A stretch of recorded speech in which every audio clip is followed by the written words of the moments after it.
에스겔과 다니엘은 남유다가 완전히 멸망하는 BC 586년 이전에 바벨론에 잡혀갔던 사람입니다. 이들은 바벨론의 포로로 잡혀있는 동안 조국 유다가 망하는 것을 들었을 것입니다.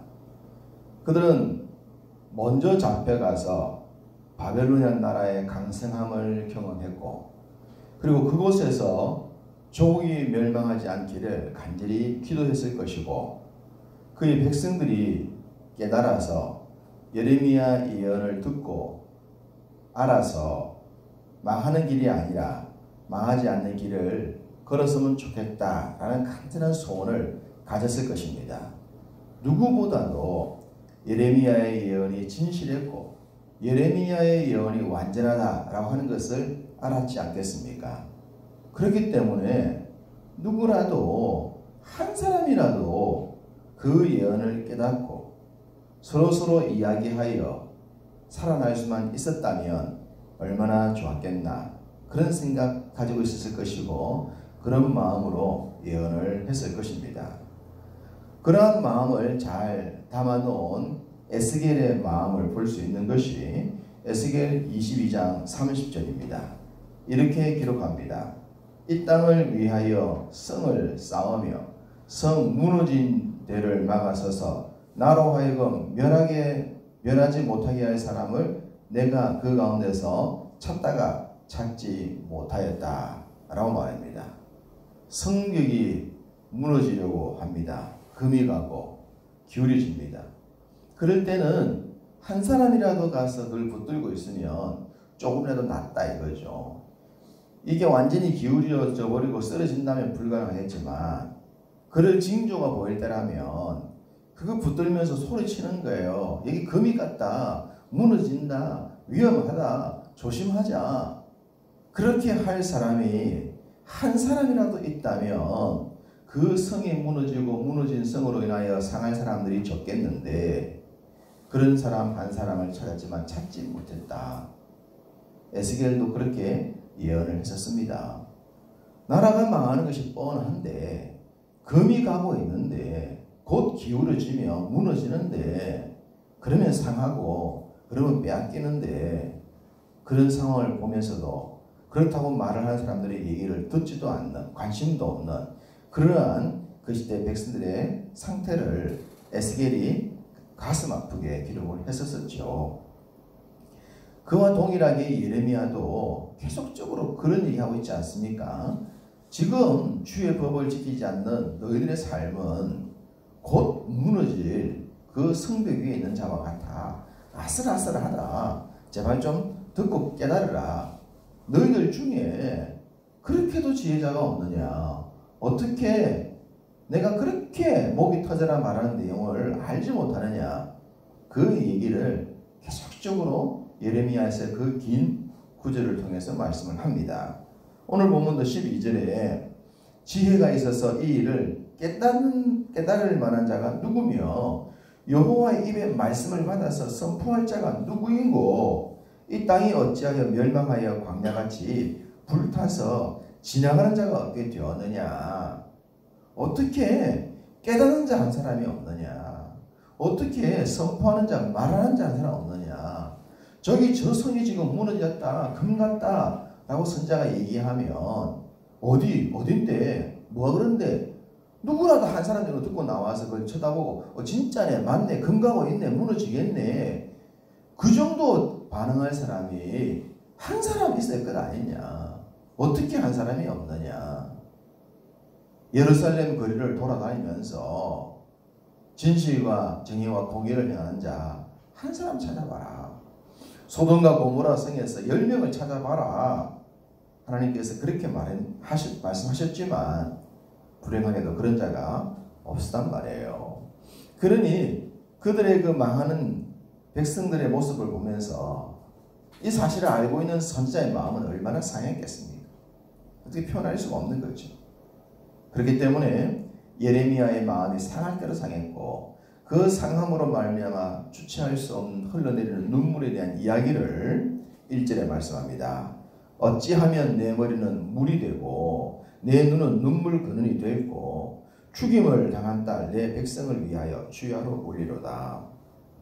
끊임없이 흘러내릴 선지자의 눈물 얘기를 합니다. 눈에 눈물 근원이 있는 것처럼 내 이 머릿속에는 물이 꽉 차 있는 것처럼 어떻게 그렇게 눈물이 끝도 없이 솟아내리는지. 어느 정도 울고 나면 눈물도 마를 것 같은데 신기하게 이 작은 눈 속에서 어떻게 그렇게 많은 눈물이 흘러내리는지 수건을 닦고 수건이 다 젖을 정도가 되어도 또 눈물이 흘러내리는 끊임없이 흘러내리는 눈물. 그것은 바로 자기 민족, 자기 백성, 자기 친지, 자기 가족들의 고통을 본 선지자의 모습이었습니다. 우리가 살아가다 보면 때로 이런 고통 당할 때가 있죠. 정말 제어할 수 없는 눈물이 흐르고 이 정도 흘렸으면 이제 다 흘릴만하고도 생각될 만한데 그래도 끝도 없이 흘러내는 눈물의 경험, 그것은 경험하지 않으면 모르죠.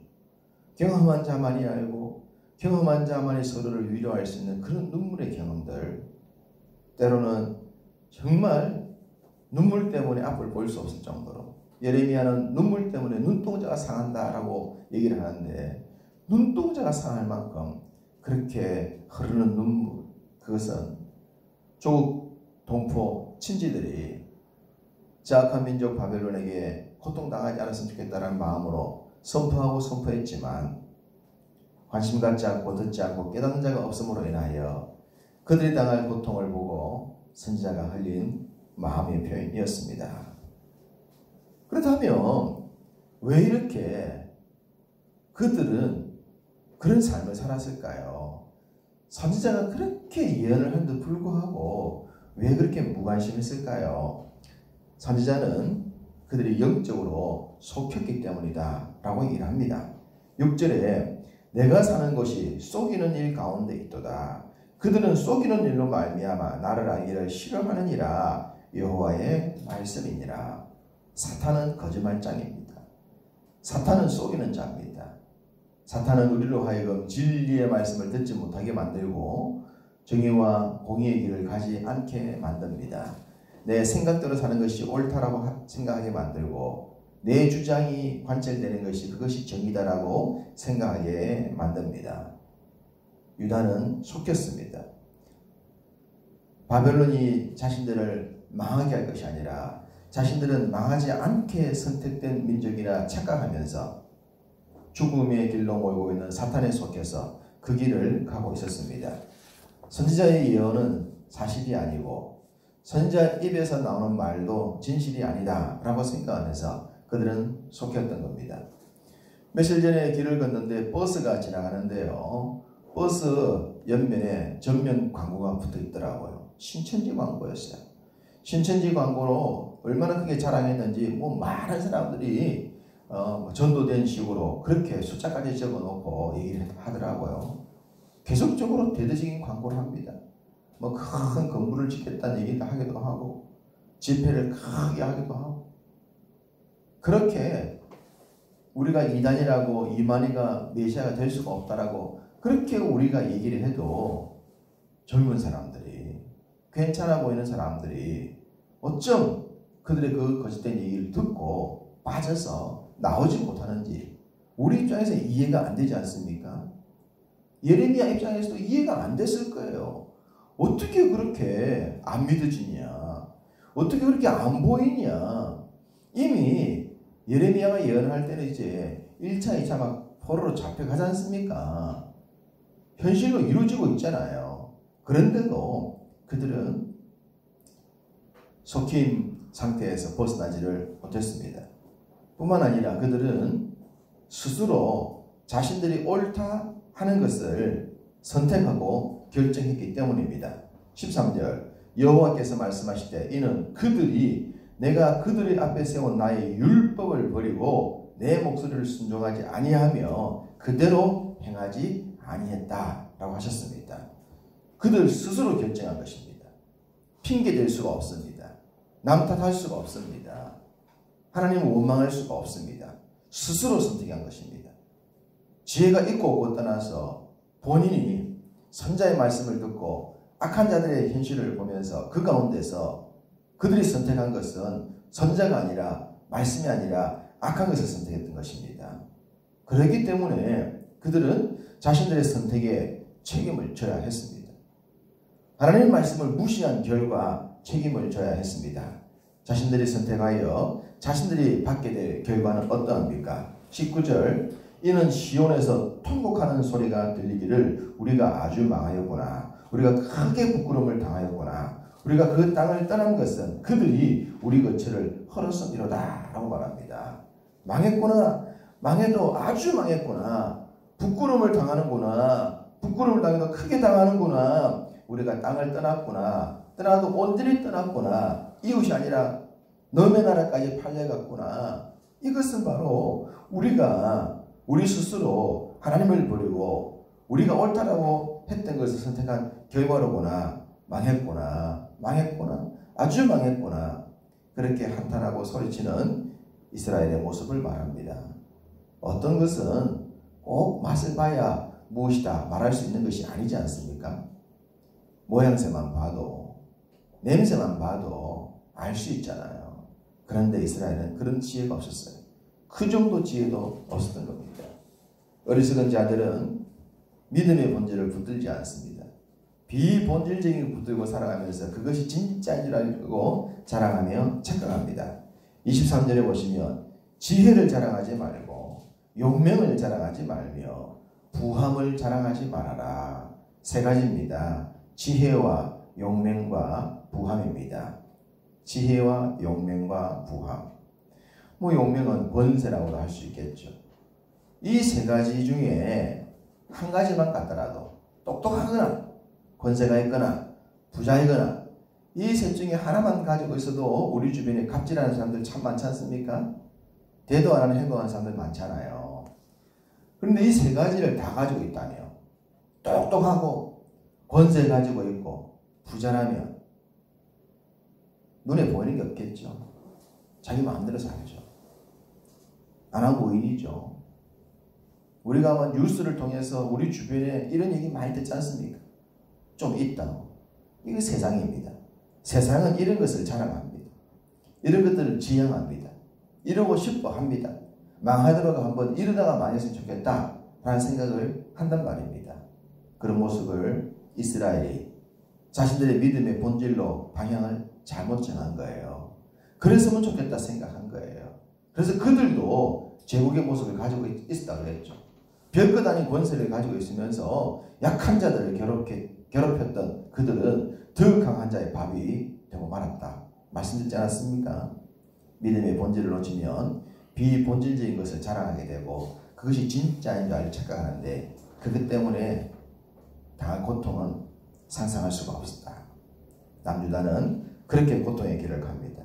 반면 하나님은 이런 것을 자랑하라 하십니다. 24절 자랑하는 자는 이것으로 자랑할지니 곧 명철하여 나를 아는 것과 나 여호와는 사랑과 정의와 공의를 땅에 행하는 자인 줄 깨닫는 것이라. 나는 이 일을 기뻐하노라. 여호와의 말씀이니라. 이 말씀입니다. 자문이 굳이 여호와를 경외하는 것이 지혜의 근본이다 말하지 않더라도 우리의 양심을 따라 주신 진실과 정의와 공의를 행하는 것, 믿음이 더하여져서 주님의 말씀에 적합하게 행하는 것, 그래서 세상에 빛이 되고 소금이 되고 세상의 인도자가 될 수 있는 삶, 주님이 기대하시죠. 26절에 마음의 할례를 얘기하고 계신데 앞서 말씀드렸듯이 마음의 할례란 진실과 정의와 공의를 행하는 것이고 24절 말씀처럼 하나님을 알면서 사랑과 정의와 공의를 행하는 자라 말씀하십니다.